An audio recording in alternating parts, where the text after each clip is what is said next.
메리 크리스마스. 먼저 성탄을 맞이하여서 선물에 우리 모든 성도님들 가정에 하나님의 은혜와 기쁨과 평화가 충만하시기를 주의 이름으로 축복합니다. 좀 활짝 웃으십시오. 어떤 신학자들은 성탄절을 맞이해서 이런 질문들을 합니다. 들어보십시오. 성도님들, 예수님의 탄생을 기념하는 성탄절에 무언가 기쁨이 있고 감동이 있으십니까? 아니면 해마다 이 반복되는 이 성탄절이라서 그저 그렇고 그렇습니까? 우리 교회를 다니지 않는 불신자들도 이 성탄절을 기회로 삼아서 가족 간의 화목을 이루기도 하고요, 또 삶의 회복을 갖는 그런 기회를 삼아갑니다. 그러나 문제는 정작 이 예수님의 이 성탄을 누구보다 기뻐하고 즐거워해야 할 우리 성도님들은 어떻습니까? 혹시 의무감 때문에 성탄 예배를 드리지는 않습니까? 아니면 마지못해 마음에도 없는 예물을 드리는 것이 아닙니까? 솔직히 성탄절에 예배를 드린 것 외에는 딱히 무언가 기억이 남거나 즐거웠거나 감동을 느끼지 못할 때가 사실은 많았습니다. 아멘이십니까? 왜 그럴까요? 그것은 예수님을 향한 사랑이 식었거나 아니면 성탄의 진정한 의미, 아까 우리 장로님 기도해 주셨죠? 성탄의 진정한 의미를 몰라서 그럴 수도 있습니다. 신학자들은 이런 현상에 대해서 신앙적인 문제라고 얘기를 하면서 열정이 식었기 때문이 아닐까라고 그렇게 생각을 하고 있습니다. 특히 오늘날 우리 교회 기념일을 당할 때마다 신학자들과 우리 사역자들은, 목회자들은 가장 걱정하고 염려하는 것이 뭐냐 하면은 성탄절과 같이 교회 기념일을 아무 의미 없이 보내고 지나가고 있다라는 그런 안타까운 현실입니다. 따라서 오늘 우리는 이 예수님의 탄생을 축하하기 위해서 어쩌면 아주 멀리서 목숨을 걸고 찾아온 이 동방박사들, 이들의 모습을 통해서 자칫 매너리즘에 빠질 수 있는 이 성탄절을 통해서 우리가 진정 예수님의 탄생을 기뻐하고 즐거워하고 감사하고 감동하는 그런 시간이 좀 되었으면 좋겠습니다. 참고로 동방박사들은 멀리 바벨로니아라는 나라에서 유대 베들레헴으로 찾아왔습니다. 지금처럼 비행기가 있어가지고 안전하게 날아온 것도 아니고요, 이 유대 땅까지 오기 위해서는 수많은 난관을 거쳐서 와야 됩니다. 목숨을 걸고서 예수님의 탄생을 축하하기 위해서 이들이 유대 베들레헴을 찾아왔다는 것입니다. 성도님들, 이 시간 이런 동방박사들과 같이 목숨을 걸 준비가 되셨나요? 분도 출판사에서 출판한 낮은 곳에 계신 주님이라는 책이 있습니다. 이 책에서는 나름 성탄의 의미를 우리에게 소개하고 있습니다. 성탄은 과거에 일어났지만은 끝난 사건이 아니다. 그러면서 하는 말이 뭐냐면은 그저 분위기에 들떠 흥얼거리고 선물을 주고받고 즐기는 것에 머물러 있는 퇴색된 성탄이 아니라 성탄은 매일매일 우리의 삶 속에서 일어나고 있고 일어나야 한다라고 강조를 하고 있습니다. 특히 하나님이 사람이 되셔서 이 낮은 곳으로 임하신 이 성탄은 오늘 일어나는 사건이며 오늘 나의 삶을 변화시킨다라는 그런 말을 하고 있습니다. 그렇습니다. 우리가 성탄을 맞이할 때마다 우리가 놓치지 말아야 하는 것이 있다면은 그것은 바로 하나님이 사람의 몸을 입고 이 땅에 직접 내려오셨다는 사실입니다. 그리고 지금도 우리 하나님은 성령으로 믿는 자의 마음속에 함께해 계시고요, 지금도 성령으로 저와 여러분들의 마음의 문을 두드리고 계십니다. 왜일까요? 바로 죄인된 저와 여러분들을 구원하고 평화를 주시기 위해서 우리 예수님께서 오셨습니다. 그래서 사실은 이 사실 하나만 가지고도 오늘 저와 여러분들은 엄청 기뻐하고 즐거워해야 됩니다. 이미 구약 성경에서는 수백 번이나 예수님의 탄생을 예언했습니다. 본문 6절을 보십시오. 이 본문 6절을 보시면 구약의 미가 선지자가 미가서 5장 2절을 통해서 유대 베들레헴의 메시아의 탄생을 직접적으로 예언하고 있습니다. 나같이 한번 읽습니다. 베들레헴 에브라다야, 너는 유다 족속 중에 작을지라도 이스라엘을 다스릴 자가 내게서 내게로 나올 것이라. 그의 근본은 상고의 영혼에 있느니라. 다시 한 번 더 같이 읽을까요? 시작.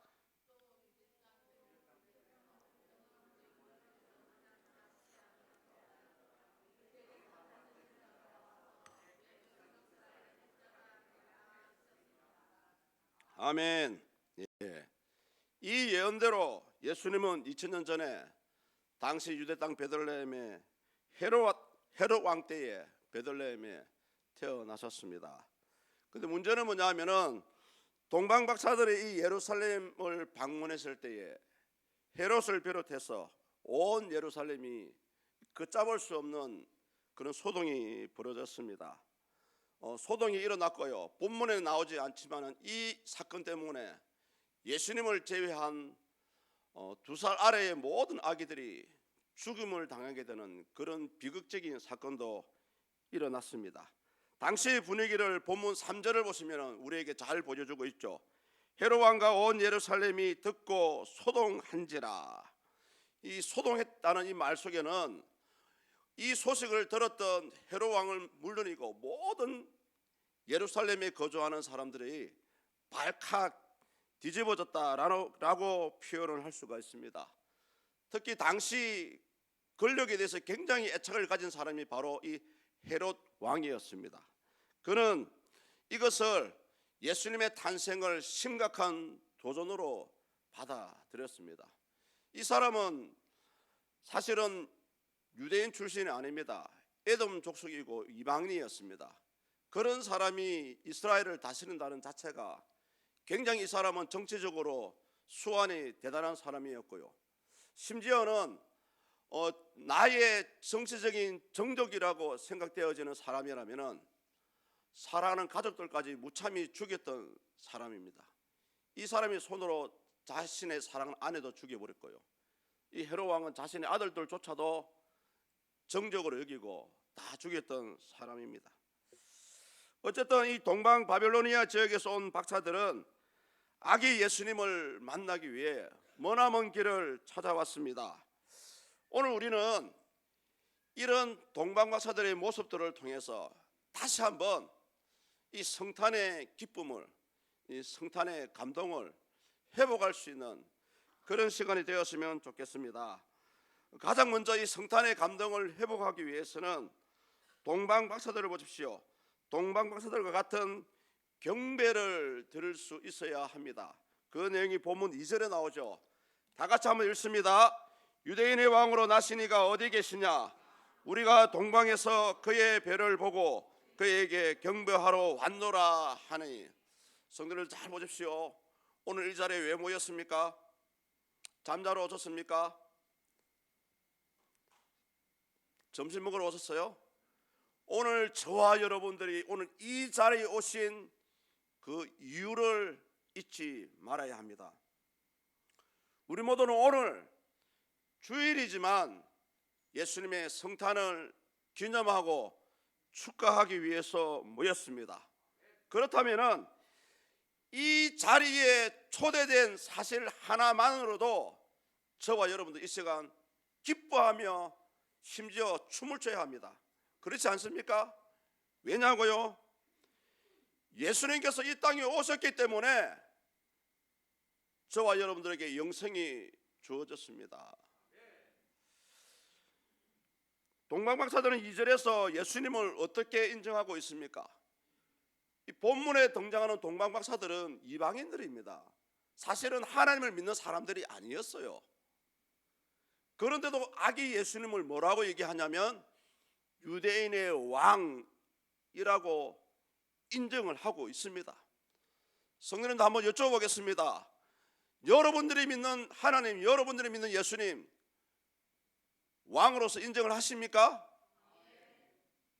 네, 아멘 해주셔서 감사합니다. 그러나 우리의 삶을 돌아봐야 됩니다. 예수님을 왕으로 인정하면서 과연 나는 왕의 말을 듣고 있을까? 동방박사들은 당시 이 유대인의 왕으로 인정한 것은 단순히 유대라는 나라의 한 민족의 왕으로서 불렀던 것은 아니었습니다. 본인들조차도 이방인들이었습니다. 그럼에도 불구하고 예수님을 유대인의 왕이라고 인정하는 것은 그 말 속에는 정체적인 유대인의 왕이라는 개념도 들어가 있지만은 우리 모든 이방인들에게도 메시아로 오셨다라는 것을 인정하는 의미가 이 유대인의 왕이라는 속에 들어가 있습니다.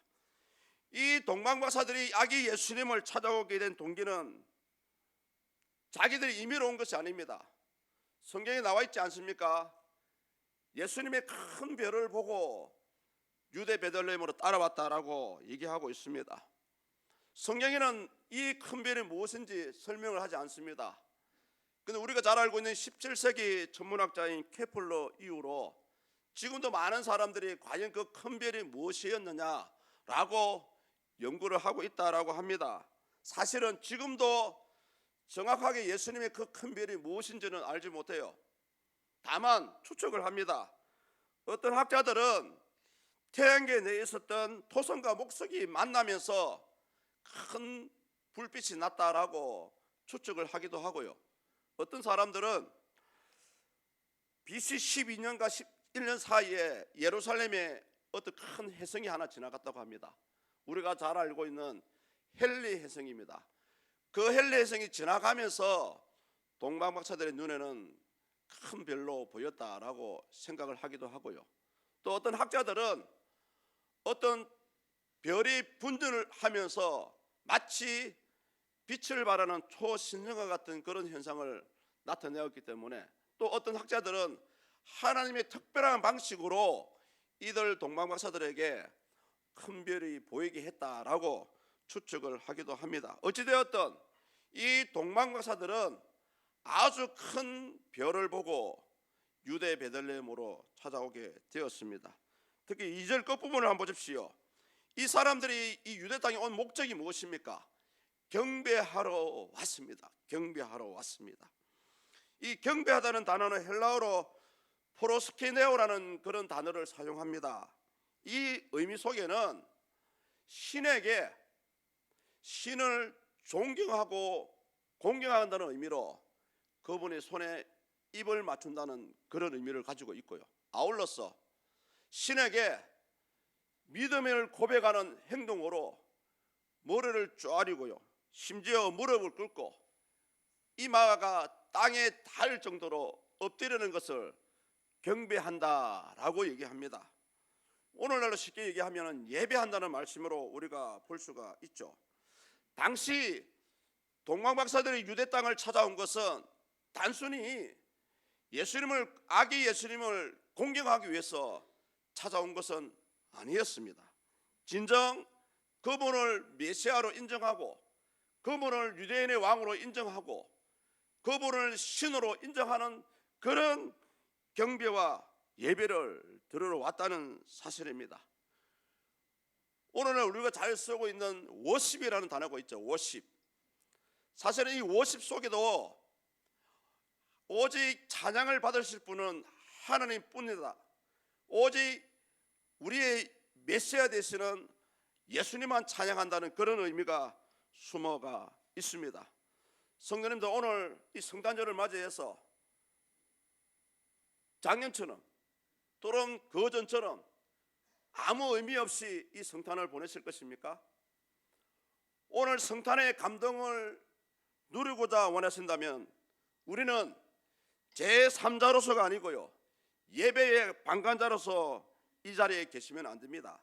당시 동방박사들과 같이 여러분 모두가 주체가 되어야 됩니다. 예배에 적극적으로 동참을 하셔야 됩니다. 보십시오. 찬양을 부르실 때 진정 목이 터져라 불러야 됩니다.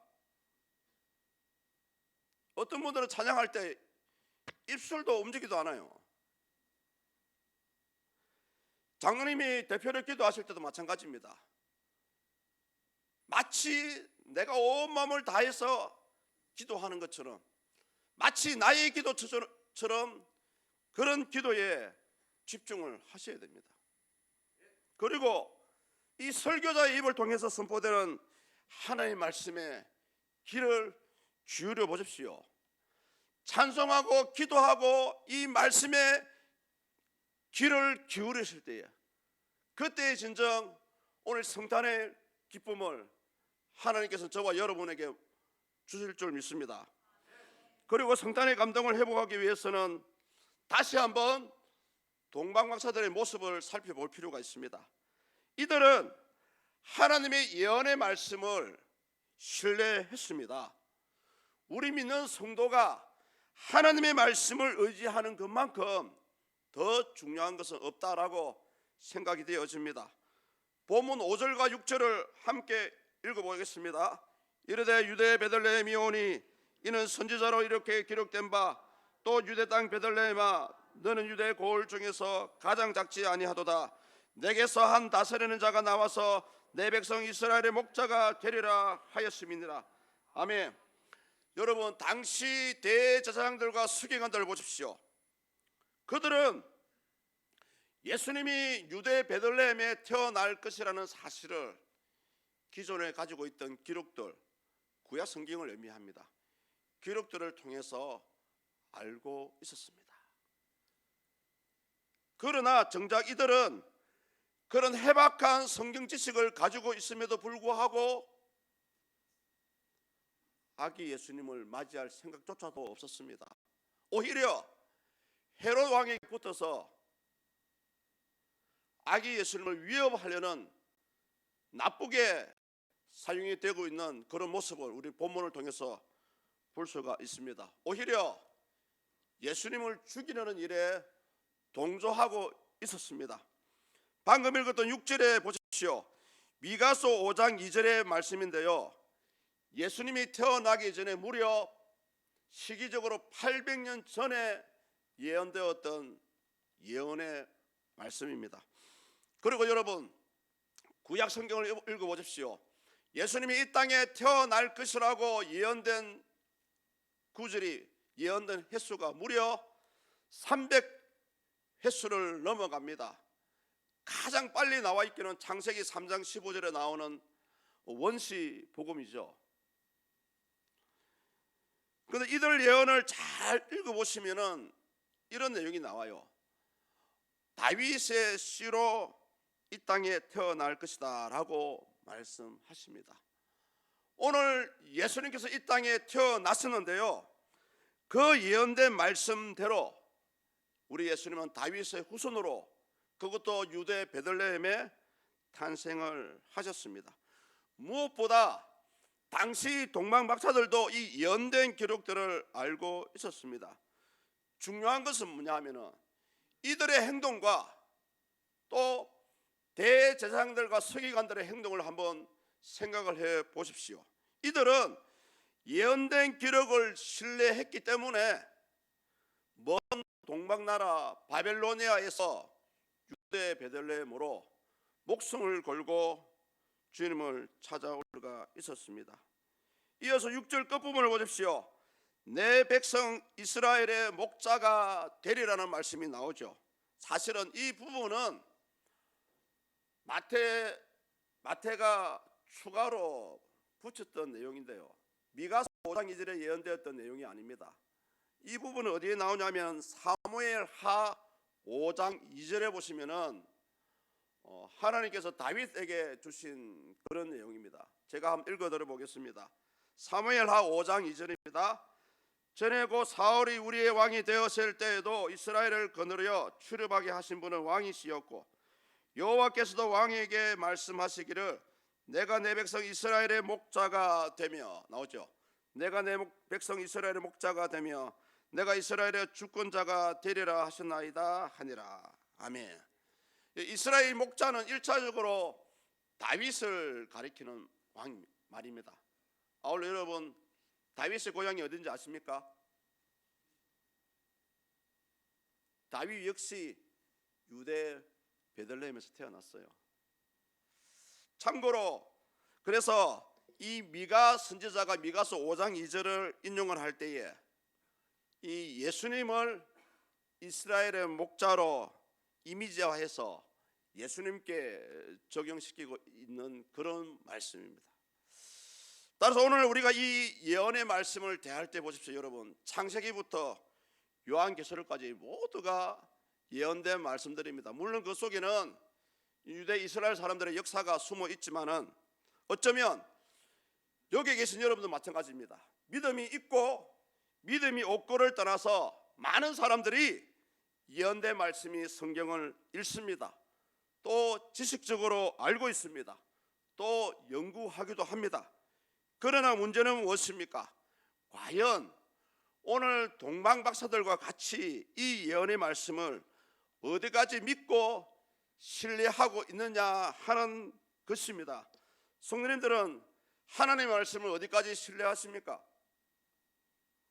여러분들의 신뢰의 정도에 따라서 그 말씀에 순종을 하시든지 불순종하시든지 행동으로 나타나게 되어 있습니다. 그래서 내가 믿음이 있노라 하고 행함이 없으면 그 믿음을 죽은 것이라고 판단하는 이유가 결국 믿음의 정도에 따라서 그 사람의 행동을 통해서 보여지는 거예요.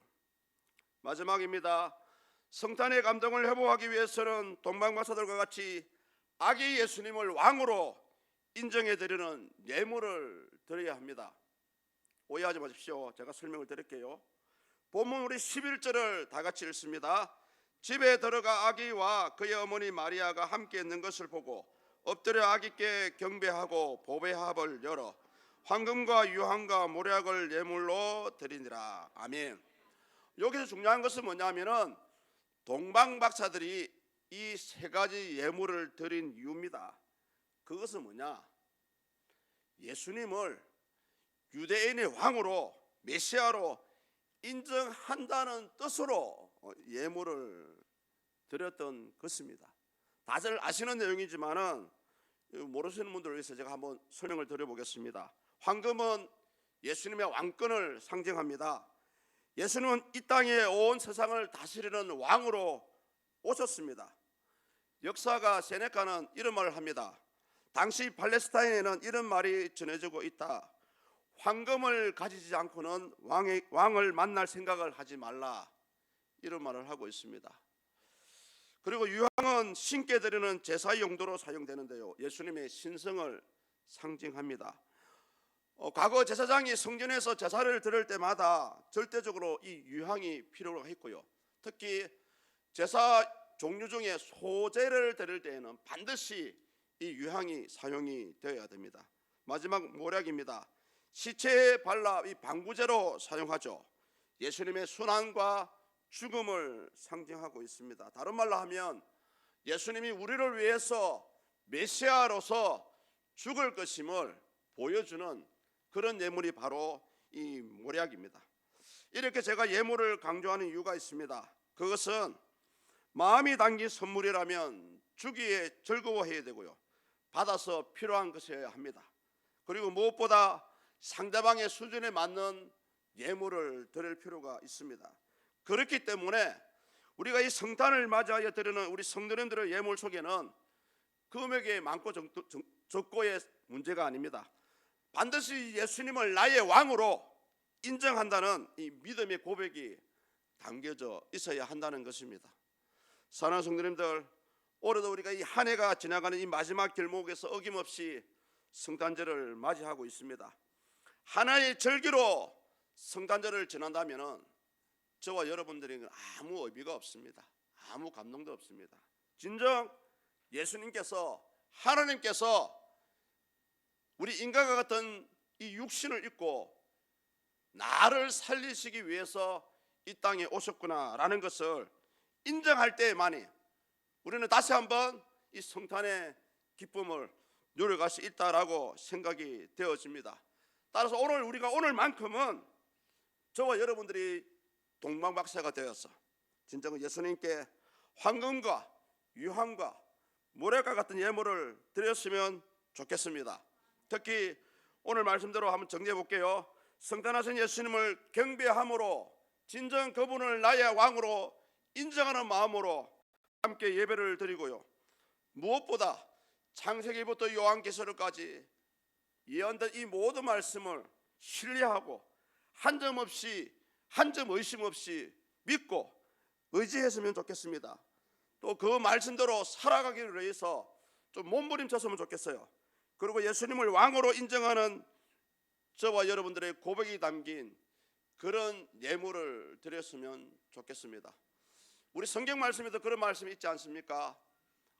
예물이 있는 곳에, 다른 말 표현할게요. 직접적으로 여러분의 돈이 있는 곳에 사람의 마음이 있다라고 했습니다.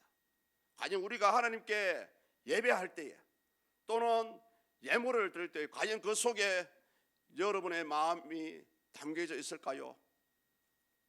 아무쪼록 오늘 하루 성탄의 기쁨을 이 아기 예수님을 만나기 위해서 목숨을 걸고 찾아왔던 이 동방박사들 같이 그런 기쁨을 누릴 수 있는 저와 여러분들 될 수 있기를 주의 이름으로 축복합니다. 우리 다 같이 한번 기도하겠습니다. 하나님, 이 시간을 통해서 진정 주님께서 나를 살리기 위해서 인간의 몸을 입고 오신 성탄하신 주님을 진정 왕으로 인정하고 기쁨으로 맞이하게 해달라고 우리 함께 기도하시고요. 또 우리 서문의 교회가 안고 있는 오늘 오후에 공동회의가 있습니다. 하나님 예배하신 자가 맞다면은 잘 은혜 가운데 통과되게 해달라고 우리 다 같이 한번 주여 부르고 기도합니다.